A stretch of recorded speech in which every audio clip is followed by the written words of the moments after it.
नमस्कार, स्वागत है आप सभी का। पितृपक्ष के दौरान भूल कर भी ना खाएं। यह 5 चीज नहीं तो नाराज हो जाएंगे। पिता दोस्तों, हिंदू धर्म में पितृपक्ष को बहुत महत्वपूर्ण माना जाता है। साथ में हम आपको बता दें कि अगर आप पितृदोष से हैं परेशान तो पितृपक्ष में करें। ये चमत्कारी उपाय जिससे हर बिगड़ा हुआ कार्य बन जाएगा और होगा लाभ ही लाभ। उससे पहले आप सभी को हम बता दें कि हमेशा रहोगे, खुशहाल जीवन हो जाएगा और पितरों का मिलेगा असीम आशीर्वाद। इस बिक्री पक्ष राज्य के रूप में भी जाना जाता है। यह पूर्ण अवधि मित्रों को समर्पित है। हिंदू कैलेंडर के अनुसार इस साल पितृपक्ष दिन मंगलवार 17 सितंबर 2024 को शुरू हो रहे हैं। वही इनका समापन 2 अक्टूबर 2024 को होगा। बता दें, पूर्णिमा तिथि पितृपक्ष की शुरुआत और अमावस्या तिथि इसके समापन का प्रतीक है। ऐसी मान्यता है कि इस दौरान पितरों का श्राद्ध कर्म करने से उन्हें मोक्ष की प्राप्ति होती है। सनातन धर्म में पितृपक्ष का विशेष महत्व है। पितृ के पक्ष के दौरान पितरों का दर्पण, श्रद्धा और पिंडदान किया जाता है। श्रद्धा भाव रखते हुए पूर्वजों का श्राद्ध पितरों की शांति के लिए विधि विधान से करना चाहिए। मानता है कि श्राद्ध पक्ष के 15 दिनों के दौरान पीटर धरती पर आते हैं। ऐसे में उनका आशीर्वाद पाने के लिए उन्हें तृप्ति करना बहुत जरूरी है। दौरान पितरों की आत्मा की शांति के लिए कई तरह के उपाय को करने के साथ ब्राह्मणों को भोजन करना शुभ माना जाता है। अगर आप अपने पितरों को खुश देखना चाहते हो भाई बहनों, अगर आप अपने पितरों को खुश देखना चाहते हो तो सच्चे हृदय से इस वीडियो को लाइक जरूर कर दीजिए और कमेंट बॉक्स में हर हर महादेव, जय भगवान विष्णु अवश्य ही लिखें, जिससे कि आपकी पुकार सीधी आपके पितरों तक पहुंच जाएगी। पितृपक्ष के दौरान खान पान का विशेष ध्यान रखने की जरूरत है। आइए जानते हैं पितृपक्ष के दौरान कौन सी सब्जियां नहीं खानी चाहिए और कौन से काम नहीं करने चाहिए। सबसे पहले तो इस बात का ख्याल रखें कि जो व्यक्ति श्रद्धा क्रिया करता है उसे बाहर के बने खाने का सेवन नहीं करना चाहिए। उसे व्यक्ति को 15 दिन तक सात्विक भोजन ही करना चाहिए। दरअसल धार्मिक दृष्टि से बाहर का खाना अशुद्ध माना जाता है। प्रिय मित्रों, वीडियो में आगे बढ़ने से पहले मेरा आप सभी से अनुरोध है कि अगर आप लोग भी चाहते हैं कि भगवान विष्णु और माता लक्ष्मी का आशीर्वाद आप लोगों पर बना रहे हो, इस वीडियो को एक लाइक करें, हमारे चैनल को सब्सक्राइब अवश्य करें और बेल नोटिफिकेशन अवश्य दबाएं ताकि हमारी हर आने वाली वीडियो का नोटिफिकेशन सबसे पहले आपको मिल सके। पितृपक्ष में इन चीजों का भूल कर भी ना करें। सेवन एक पितृपक्ष में मसूर की दाल का सेवन नहीं करना चाहिए। दरअसल ऐसा करना अशुभ माना जाता है। ज्योतिष शास्त्र में मसूर दाल का संबंध मंगल से माना गया है और मंगल क्रोध का कारक है। इसलिए मसूर दाल का सेवन पितृपक्ष में मना किया गया है। 2 पक्का चावल, जिसे उसने भी कहा जाता है, इसका सेवन भी पितृपक्ष में वर्जित माना गया है। पूजा पाठ के काम में अरवा चावल का इस्तेमाल किया जाता है, जिसे कच्चे चावल के नाम से भी जाना जाता है। इसका सेवन आप कर सकते हैं। 3 शास्त्रों के अनुसार इस दौरान मूली और गाजर का सेवन नहीं करना चाहिए। दरअसल मूली और गाजर को अशुद्ध माना जाता है। पूजा पाठ में इनका इस्तेमाल भी वर्जित है। दरअसल इस सब्जियों का संबंध राहु से होता है। 4 शास्त्रों में अरबी का सेवन भी पितृपक्ष में वर्जित माना गया है। इसलिए इस दौरान अरबी और करेला को सेवन भूल कर भी ना करें, वरना आपके पिटारी आपसे नाराज हो सकते हैं। दूध का सेवन नहीं करना चाहिए।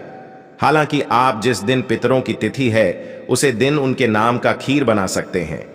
दरअसल खीर को पितरों का भजन माना गया है, इसलिए खीर का सेवन आप कर सकते हैं। 6 भूल कर भी पितृपक्ष के दौरान किचन में लोहे के बर्तन का इस्तेमाल भूल कर भी नहीं करना चाहिए। इस दौरान लोहे के बर्तन में खाना नहीं बनना चाहिए। धार्मिक मान्यताओं के अनुसार पितृपक्ष में लोहे के बर्तन में खाना बनाने से पितृ नाराज हो जाते हैं।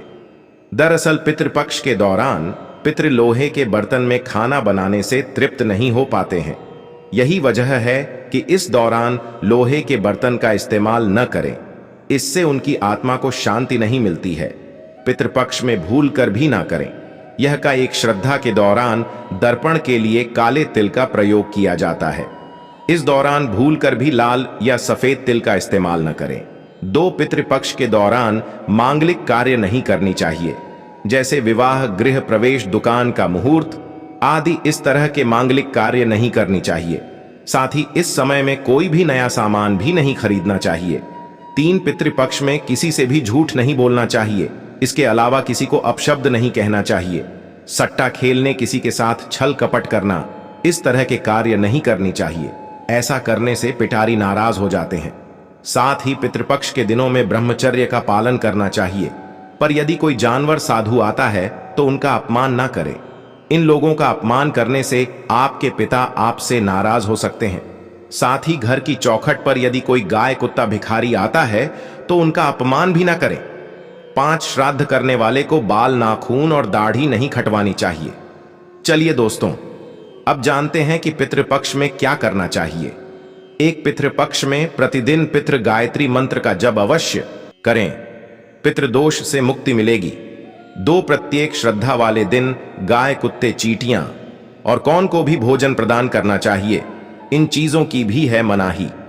ऐसा माना गया है कि पितृपक्ष के दौरान सरसों का तेल, झाड़ू और नमक खरीदने से व्यक्ति को त्रिदोष लग सकता है, जिस कारण व्यक्ति को कई तरह की समस्याओं का सामना करना पड़ता है। ऐसे में आपके ये सभी चीजें पितृपक्ष से पहले ही खरीद कर रख लेनी चाहिए। इन नियमों का जरूर रखें। ध्यान, पितृपक्ष के दौरान कुछ मांस मदिरा से दूरी बनानी चाहिए। इस अवधि में लहसुन, प्याज रहित सात्विक भोजन ही खाएं। साथ ही पितृपक्ष में ब्रह्मचर्य का पालन करना चाहिए। इसी के साथ अपने आसपास का माहौल भी सात्विक रखने का प्रयास करें। पितृपक्ष के दौरान रोजाना स्नान के तुरंत बाद जल से ही पितरों को तर्पण करें या किसी ब्राह्मण से करवाई। इससे उनकी आत्माएं जल तृप्त होती हैं और आशीर्वाद देती है। इसके अलावा यदि आप अपने पितरों का तर्पण करते हैं तो ब्रह्मचर्य के नियमों का पालन करें। कर शाम को एक सरसों के तेल या गाय के घी का दीपक दक्षिण मुखी लाकर के जलाएं। 5 पितृपक्ष के दिनों में पितरों के लिए जो भी भोजन रखें, वह भोजन बाद में गाय को, कुत्ता आदि को मिला दे। हिंदू धर्म में मान्यता है कि इनके माध्यम से यह भजन पितरों तक पहुंच जाता है। 6 प्रत्येक श्रद्धा वाले दिन यथाशक्ति ब्राह्मण या गरीबों को भोजन कारण और यथाचित दक्षिणा देकर आशीर्वाद लें। 7 पितृपक्ष में पितरों की अनुकूलता पाने हेतु श्रीमद् भागवत महापुराण का मूल पाठ तथा श्रीमद् भागवत गीता का पाठ करें। पितरों की कृपा पाने के लिए ब्रह्म गायत्री मंत्र का भी जब अनुष्ठान करें। 9 प्रतिदिन पितृ सूक्त के पिटारी गायत्री का संपूर्ण लगाकर के अधिक से अधिक पाठ करें या करवा। वैसे 11,000 पाठ में अनुष्ठान की पूर्णता होती है। 10 यदि कोई शादीशुदा व्यक्ति श्राद्ध कर रहा है तो उसके साथ उसकी पत्नी का होना भी जरूरी है। इन नियमों का जरूर रखें। ध्यान, पितृपक्ष के दौरान कुछ मांस मदिरा से दूरी बनानी चाहिए। इस अवधि में लहसुन, प्याज रहित सात्विक भोजन ही खाएं। साथ ही पितृपक्ष में ब्रह्मचर्य का पालन करना चाहिए। इसी के साथ अपने आसपास का माहौल भी सात्विक रखने का प्रयास करें। पितृदोष के उपाय, पितृदोष को समाप्त करने के लिए घर के दक्षिण दीवार पर अपने पूर्वजों की तस्वीर लगाएं और उनकी तस्वीर के सामने दिया धूप या अगरबत्ती जलाएं। विशेष रूप से ऐसा अगर आप श्राद्ध पक्ष के दौरान करते हैं तो आपको विशेष रूप से लाभ मिलेगा। इसके अलावा पितृपक्ष में रोजाना घर में शाम के समय दक्षिण दिशा में तेल का दीपक लगाएं। ऐसा रोजाना भी कर सकते हैं। इससे पितृदोष खत्म हो जाता है। पितृपक्ष शांति के लिए रोजाना दोपहर के समय पीपल के पेड़िएच की पूजा करें। पितरों को प्रसन्न करने के लिए पीपल में गंगा जल में काले तिल, दूध, अक्षत और फूल अर्पित करें। पितृदोष शांति के लिए ये उपाय बहुत कारगर है। पितृदोष को समाप्त करने के लिए पितृपक्ष में भगवान शिव की रोजाना पूजा करें। पितृदोष के बुरे प्रभाव से बचने के लिए 5 मुखी, 7 मुखी, 8 मुखी और 12 मुखी रुद्राक्ष एक साथ धारण करें। यदि ये उपलब्ध न हो पाए तो आप नवग्रह रुद्राक्ष माला भी धारण कर सकते हैं।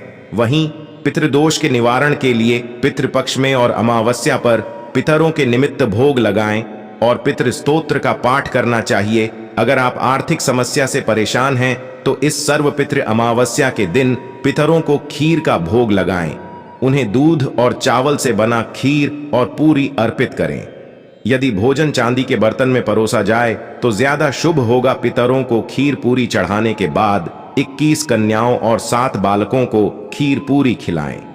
ऐसा करने से पितृ प्रसन्न होते हैं, साथ ही घर में धन धान्य आता है। इससे परिवार के लोगों की आय का स्रोत भी बढ़ता है।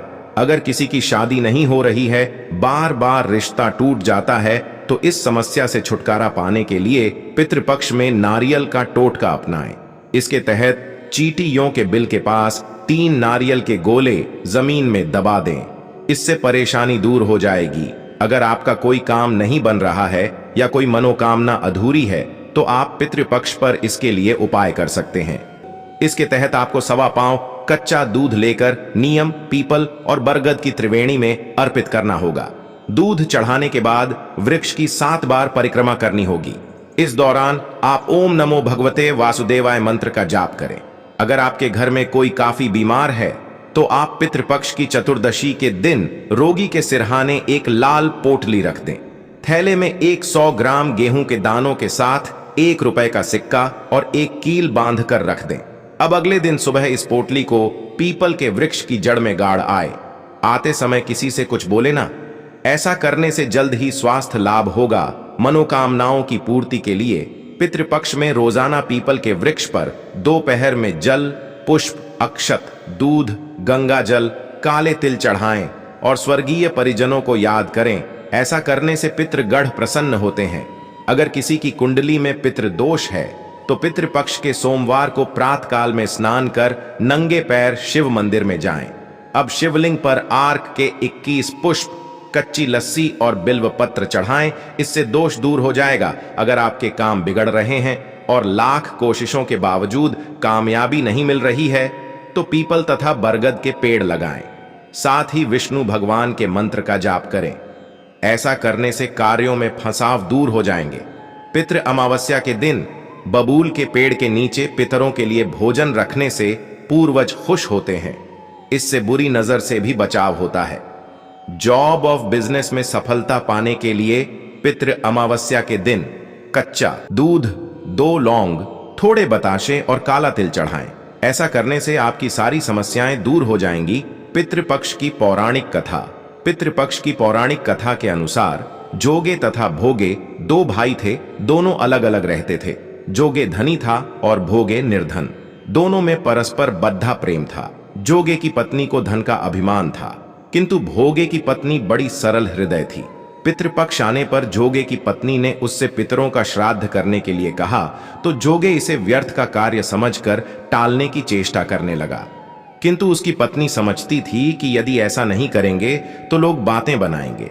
फिर उसे अपने मायके वालों को दावत पर बुलाने और अपनी शान दिखाने का यह उचित अवसर लगा। अतः वह बोली, आप शायद मेरी परेशानी की वजह से ऐसा कह रहे हैं, किंतु इसमें मुझे कोई परेशानी नहीं होगी। मैं भोगे की पत्नी को बुला लूंगी, दोनों मिलकर सारा काम कर लेंगी।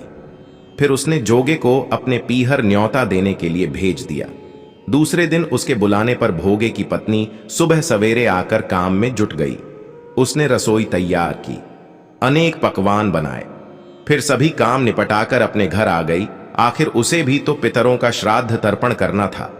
इस अवसर पर न जोगे की पत्नी ने उसे रोका न वह रुकी। शीघ्र ही दोपहर हो गई। पितर भूमि पर उतरे। जोगे भोगे के पितर पहले जोगे के यहां गए तो क्या देखते हैं कि उसके ससुराल वाले वहां भोजन पर जुटे हुए हैं। निराश होकर वे भोगे के यहां गए। वहां क्या था, मात्र पितरों के नाम पर अगियारी दे दी गई थी। पितरों ने उसकी राख छाटी और भूखे ही नदी के तट पर जा पहुंचे। थोड़ी देर में सारे पितर इकट्ठे हो गए और अपने अपने यहां के श्राद्धों की बड़ाई करने लगे। जोगे भोगे के पितरों ने भी अपनी आपबीती सुनाई। फिर वे सोचने लगे, अगर भोगे समर्थ होता तो शायद उन्हें भूखा न रहना पड़ जाता, मगर भोगे के घर में तो 2 जून की रोटी भी खाने को नहीं थी। यही सब सोचकर उन्हें भोगे पर दया आ गई।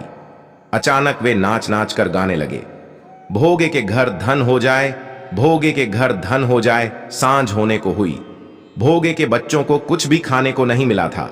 उन्होंने मां से कहा, भूख लगी है। तब उन्हें टालने की गरज से भोगे की पत्नी ने कहा, जाओ, आंगन में हौदी औंधी रखी है, उसे जाकर खोल लो और जो कुछ मिले बांट कर खा लेना। बच्चे वहां पहुंचे तो क्या देखते हैं कि हौदी मोहरों से भरी पड्ढी है। वे दौड़े दौड़े मां के पास पहुंचे और उसे सारी बातें बताईं। आंगन में आकर भोगे की पत्नी ने यह सब कुछ देखा तो वह भी हैरान रह गई। इस प्रकार भोगे भी धनी हो गया, मगर धन पाकर वह घमंडी नहीं हुआ। दूसरे साल का पितृपक्ष आया।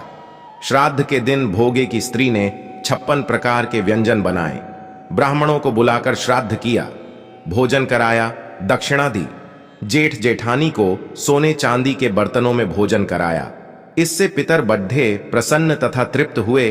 अगर आपको यह वीडियो अच्छा लगा है तो आप इस वीडियो को हर एक माता बहन तक जरूर शेयर करें, जिससे कि भारत में यह वीडियो हर एक व्यक्ति तक पहुंच सके और वह इस वीडियो से लाभ ही लाभ उठा सके।